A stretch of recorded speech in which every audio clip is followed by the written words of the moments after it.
Hello students, आप सभी का SR success towards channel में स्वागत है। आज हम स्टार्ट करेंगे चैप्टर 6 तत्वों के निष्कर्षण के सिद्धांत एवं प्रक्रम। आज की क्लास में हम कुछ परिभाषाएं और धातु के निष्कर्षण के सिद्धांत के बारे में पढ़ेंगे। तो चलिए आज की क्लास स्टार्ट करते हैं। प्रकृति सभी तत्वों की प्राप्ति का प्रमुख स्रोत है। आप थोड़ा सा गौर करेंगे तो विश्व में पाए जाने वाले सभी पदार्थ की मूल इकाई तत्व होती है और सभी तत्व हमको प्रकृति से ही प्राप्त होते हैं। प्रकृति कहने से मतलब भूप्रपटि, वायुमंडल या फिर समुद्र में ये तत्व मुक्त अवस्था या संयुक्त अवस्था में पाए जाते हैं। अभी तक के ज्ञात तत्वों में 80% तत्व या धातुएं है। प्रकृति में धातु मुक्त अवस्था और संयुक्त अवस्था में पाए जाते हैं। तो देखते हैं मुक्त अवस्था किसे कहते हैं।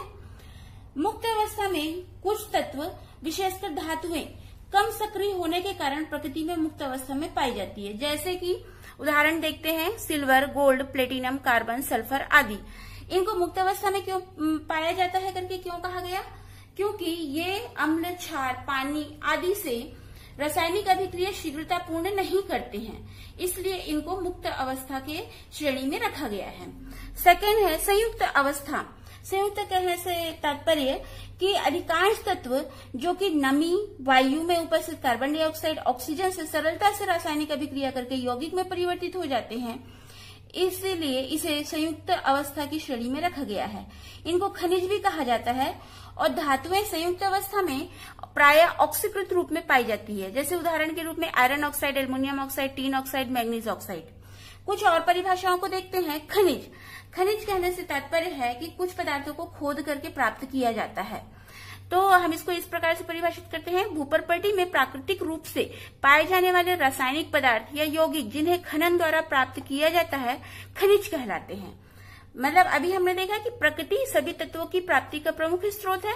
तो हमको जो भी पदार्थ मिलेंगे, रासायनिक पदार्थ मिलते हैं, ये सभी प्रकृति से ही मिलते हैं और प्रकृति से हम इन्हें खनन द्वारा प्राप्त करते हैं। अयस्क वे खनिज जिनसे धातुओं को कम खर्च में तथा सुगमता से अधिक मात्रा में निष्कर्षित किया जा सकता है, अयस्क कहलाते हैं। यानी यहाँ पर कहने का तात्पर्य है कि जो खनिज होते हैं, इन खनिजों को ही कम खर्च में और सरलता से अधिक मात्रा में निष्कर्षित किया जाता है। खनिजों को निष्कर्षित करना, ये उनसे हमको मिलता है अयस्क। इसलिए कहा जाता है कि सभी अयस्क खनिज होते हैं। यानी जो खनिज से ही हम अयस्क को प्राप्त कर रहे हैं, तो सभी जो अयस्क रहेंगे वो उसको हम खनिज कह सकते हैं। किंतु सभी खनिज अयस्क नहीं होते, लेकिन जो खनिज जिसको हमने खोद करके प्राप्त किया है उसको हम अयस्क नहीं कह सकते। आगे देखते हैं धातुओं का निष्कर्षण। धातुओं को उनके अयस्कों से स्वतंत्र एवं शुद्धतम अवस्था में प्राप्त करने की प्रक्रियाओं को धातुओं का निष्कर्षण कहते हैं। तो यहाँ पर जैसे हमने खोद करके खनिज प्राप्त किया, उन खनिज को हमने सरलता से अधिक मात्रा में निष्कर्षित करके अयस्क प्राप्त किए। अब इन अयस्कों से धातुओं को शुद्धतम रूप में और स्वतंत्र रूप में प्राप्त करने की प्रक्रियाओं को धातुओं का निष्कर्षण कहते हैं। आगे देखते हैं धातुओं की प्रकृति में उपलब्धता। अब भूप्रपटि में तत्व जो है अलग अलग स्थानों पर अलग अलग मात्राओं में पाए जाते हैं। तो भूप्रपटि में धातुओं में एल्युमिनियम सबसे अधिक मात्रा में और अधातुओं में ऑक्सीजन सबसे अधिक मात्रा में पाया जाता है। एल्युमिनियम भूप्रपटि में सबसे अधिक मात्रा में पाया जाने वाला तीसरा तत्व है। यहाँ पर हम तत्व और उनकी प्रतिशतता मात्रा देख रहे हैं, जिसमें भूप्रपटि में ऑक्सीजन 49.1% और एल्युमिनियम 7.5% उपलब्ध रहता है। हमारा अगला टॉपिक है धातु कर्म या निष्कर्षण के सिद्धांत। धातु कर्म या धातु निष्कर्षण के सिद्धांत में हम पहला सिद्धांत देखते हैं, धातु कर्म के ऊष्मागतिकी सिद्धांत। तो ऊष्मागतिकी के मूलभूत सिद्धांत के द्वारा हम धातु कर्म या धातु निष्कर्ष में होने वाले परिवर्तन को समझ सकते हैं। ये जो ऊष्मागतिकी के सिद्धांत होते हैं, ये अपचयन प्रक्रम के लिए ताप और अपचायक के निर्धारण में सहायक होता है। इसका मुख्य पद गिब्स ऊर्जा होता है। किसी प्रक्रम के लिए निश्चित तापक्रम पर गिब्स ऊर्जा में परिवर्तन डेल जी को गिब्स हेल्महोल्ट्ज समीकरण द्वारा दर्शाया जाता है। तो गिब्स हेल्महोल्ट्ज समीकरण del G equal to del H minus T del S, इसको हम समीकरण 1 दे देते हैं।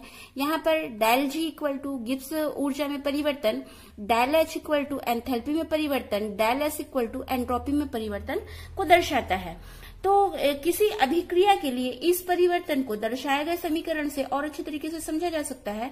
तो यहाँ पर डेल जी के ऊपर माइनस का साइन देने से इसको मानक मुक्त ऊर्जा कहा जाता है। तो मानक मुक्त ऊर्जा equal to minus R T in K. जब इसको लॉग में चेंज करते हैं तो इसको लिखते हैं मानक मुक्त ऊर्जा equal to minus 2.303 R T log के। इसको हम समीकरण 2 दे देते हैं। समीकरण 2 में जब डेल जी का मान ऋणात्मक होता है तो k का मान धनात्मक होगा। इस कथन का तात्पर्य है कि अभिक्रिया उत्पाद की ओर बढ़ रही है। तो इस तथ्य से कुछ निष्कर्ष निकलते हैं। तो फर्स्ट है कि समीकरण 1 में यदि डेल एस की वैल्यू पॉजिटिव होगी तब t का मान इतना अधिक कर दिया जाएगा कि पूरा टी डेल एस जो है का वैल्यू बढ़ जाएगा। तो हम लिख सकते हैं डेल एच की वैल्यू कम होती है टी डेल एस से। तो यहाँ पर डेल जी की वैल्यू और भी ऋणात्मक होगी। तो डेल जी की वैल्यू यदि ऋणात्मक होती है तब अभिक्रिया होगी, ऐसा कहते हैं। दूसरा निष्कर्ष निकलता है यदि एक अभिक्रिया के लिए डेल जी का वैल्यू पॉजिटिव हो तो इसको किसी अन्य अभिक्रिया से युग्मन करना होगा जिसमें डेल जी की वैल्यू बहुत अधिक ऋणात्मक होगी। तो दोनों अभिक्रिया के लिए टोटल डेल जी का मान ऋणात्मक हो जाए। तो ऐसी युग्मन अभिक्रिया को एलिंगम आरेख के द्वारा समझा जाता है। तो एलिंगम आरेख में प्रति मोल ऑक्सीजन से ऑक्साइड के निर्माण को समझा जाता है और यह मानक मुक्त ऊर्जा और परम ताप के फलन के रूप में, ग्राफ के रूप में दर्शाया जाता है। तो आगे देखते हैं एलिंगम आरेख। तो एलिंगम आरेख ये सबसे पहले गिब्स ऊर्जा का आरेखी निरूपण HJT एलिंगम द्वारा किया गया था। यह ऑक्साइडों के अपचयन में और अपचायक के चयन में प्रबल आधार उपलब्ध कराता है। चूंकि इसको एलिंगम द्वारा प्रस्तुत किया गया था इसलिए इसको एलिंगम आरेख कहा जाता है। एलिंगम आरेख में मानक मुक्त ऊर्जा और ताप के मध्य में ग्राफ खींच करके तत्वों के ऑक्साइड के निर्माण को समझा जाता है। तो यहाँ पर एक धातु ऑक्साइड के निर्माण के द्वारा मानक मुक्त ऊर्जा में परिवर्तन को समझते हैं। तो यहाँ पर जैसे यह समीकरण 2xm solid plus oxygen gas से बन रहा है ऑक्साइड सॉलिड। तो यहाँ पर m धातु को प्रदर्शित कर रहा है, ऑक्सीजन यहाँ पर गैस फॉर्म में है। क्योंकि हम जानते हैं कि गैस की एंट्रोपी द्रव और ठोस की एंट्रोपी से अधिक होती है। मतलब कि अभिक्रिया के दौरान डेल एस का मान नेगेटिव होगा। यदि ताप को बढ़ा दिया जाए तो टी डेल एस की वैल्यू और अधिक ऋणात्मक हो जाएगी। तो यहाँ पर जो डेल जी होगा, जैसे समीकरण 1 में हमने देखा कि यहाँ पर टी डेल एस को डेल एच से घटाया जाता है। आगे हम देखते हैं एलिंगम आरेख। यहाँ पर कुछ ऑक्साइड के निर्माण के लिए मानक गिब्स ऊर्जा तथा परम ताप के मध्य ग्राफ यानी एलिंगम आरेख प्रदर्शित है। एलिंगम आरेख के कुछ अभिलाक्षणिक लक्षण होते हैं जिसमें फर्स्ट है, जैसा आप ग्राफ में देख रहे हैं, धातु ऑक्साइड के निर्माण के वक्र हमेशा ऊपर की ओर ढाल वाले होते हैं क्योंकि ताप वृद्धि पर मानक मुक्त ऊर्जा बढ़ता है।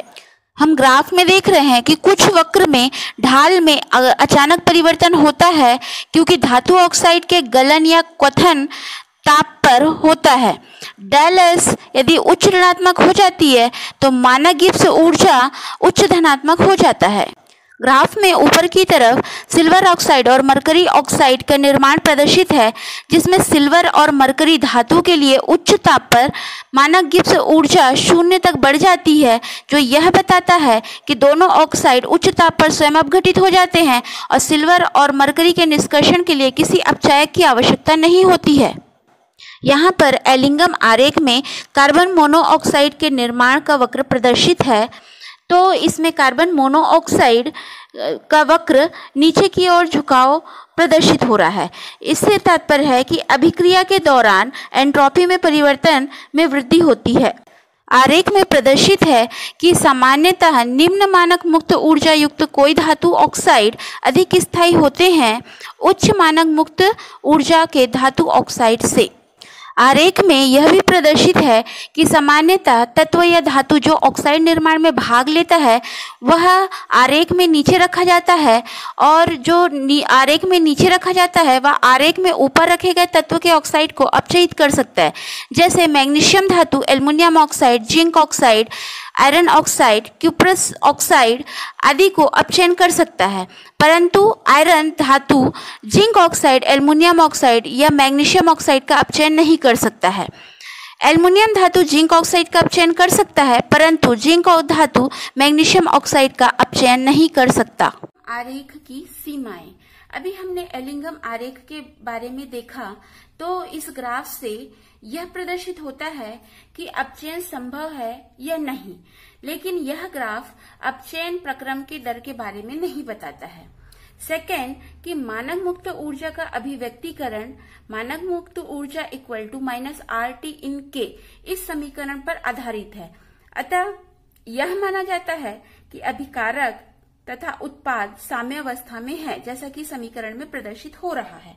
लेकिन ये हमेशा सही नहीं होता है, क्योंकि अभिकारक या उत्पाद ठोस हो सकते हैं।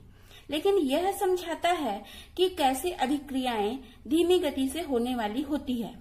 जब हर एक स्पीशीज जैसे अभिकारक या उत्पाद या अपचायक या ऑक्सीकारक ठोस अवस्था में होते हैं तो अभिक्रिया तीव्र हो जाती है और अयस्क पिघल जाते हैं। लेकिन समीकरण में गिब्स हेल्महोल्ट्ज समीकरण से डेल H और डेल S ये ताप पर निर्भर नहीं करते हैं, क्योंकि डेल H यौगिक की भौतिक अवस्था पर अधिक निर्भर करता है और डेल S एंट्रोपी में परिवर्तन तंत्र की अव्यवस्था पर निर्भर करती है। आगे सेकंड हम सिद्धांत देखते हैं, ताप धातु कर्म का सिद्धांत। पहले इसमें ताप धातु कर्म को समझते हैं। तो धातु को उसके ऑक्साइड को उचित अपचायकों के साथ गर्म करके निष्कर्षित करने का प्रक्रम धातु कर्म कहलाता है। मतलब जो धातु ऑक्साइड होते हैं उसको उनके अपचायकों के साथ गर्म करके धातु को निष्कर्षित किया जाता है, उसी को कहते हैं ताप धातु कर्म। तो यहाँ पर जैसे समीकरण में प्रदर्शित है, जो अपचयन की प्रक्रिया हो रही है, तो अपचयन की प्रक्रिया में धातु ऑक्साइड अपघटित होता है और ये धातु और ऑक्सीजन का निर्माण करता है, और ऑक्सीकरण की प्रक्रिया में धातु ऑक्सीजन को ग्रहण करके ऑक्साइड का निर्माण करता है। तो यहाँ पर जो धातु ऑक्साइड के द्वारा जो ऑक्सीजन दी जाती है वो अपचायक उसको दूर ले जाता है। तो यहाँ पर अपचायक की भूमिका यह होती है कि वह उच्च ऋणात्मक मानक मुक्त ऊर्जा प्रदान करे, ताकि जो अभिक्रिया है उसमें टोटल मानक मुक्त ऊर्जा ऋणात्मक हो जाए।